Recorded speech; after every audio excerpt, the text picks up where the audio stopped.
Синус Хот – сила природи для вільного дихання носом.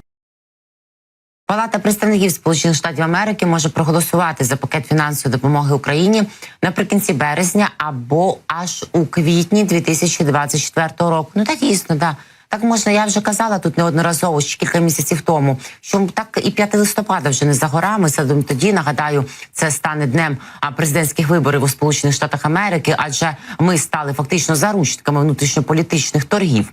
Раніше називали це баталіями, але це вже фактично торги між республіканцями, від республіканців, точніше, бо демократи готові на різні поступки, формати, дискусії, переговори, компроміси. Всіх цих слів, очевидно, не знає спікер Палати представників США Майк Джонсон. CNN пише про те, що, і нагадує, Джонсон зустрівся з республіканцями, які намагалися заручитися його підтримкою для ухвалення нового двопартійного пакету допомоги Україні та Ізраїлю. За даними CNN, голова Палати представників із закордонних справ Майкл Маккол взяв на себе провідну роль у спробі доопрацювати пропозицію та досягнути консенсусу всередині республіканської партії, щоб винести законопроєкт про виділення фінансової допомоги Україні до кінця березня або у квітні. А повідомляється, що Джонсон поки не зайняв якоїсь позиції щодо плану.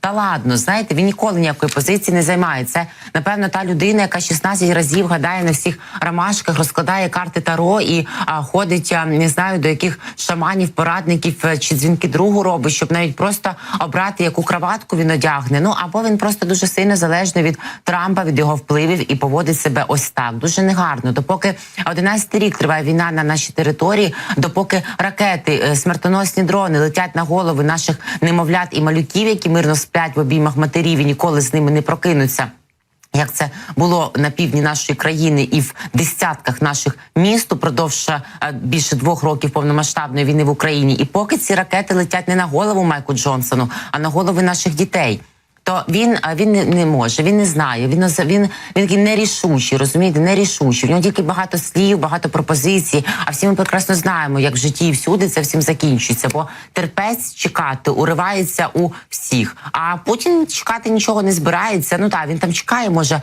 президентських виборів теж і уповає на перемогу Трампа, але водночас каже, що і Байден йому нормально.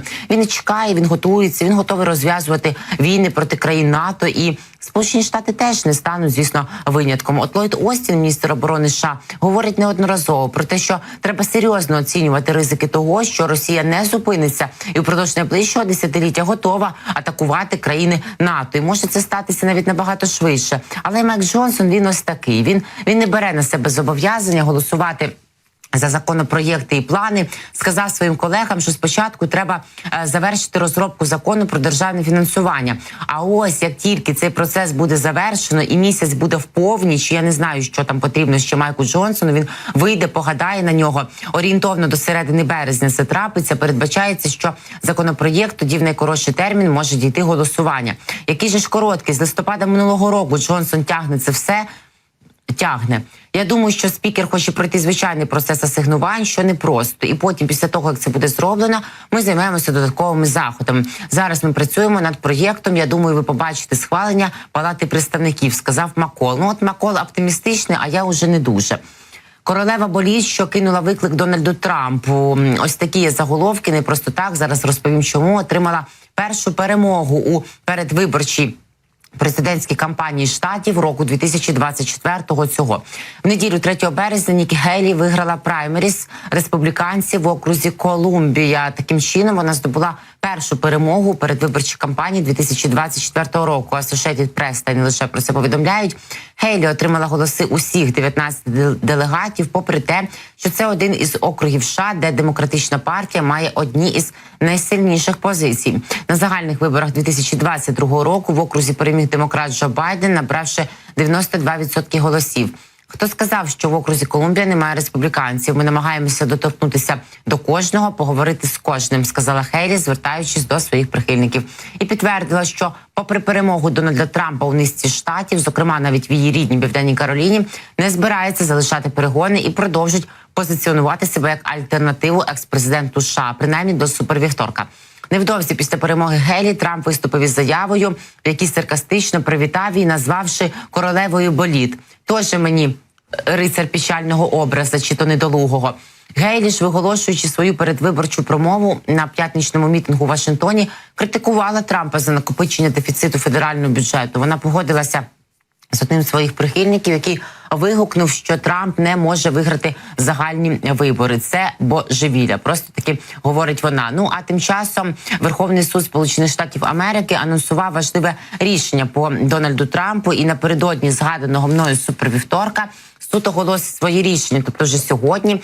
Чи має Трамп право обиратися президентом? 4 березня Верховний суд Сполучених Штатів Америки ухвалить один із висновків щодо правомірності участі екс-президента США Дональда Трампа, який так хоче стати наступним президентом США у виборах у зв'язку із 14-ю поправкою до Конституції, яка забороняє учасникам заколоту обіймати державні посади. The Hill про це повідомляє з посиланням на заяву суду, яка оприлюднена в неділю.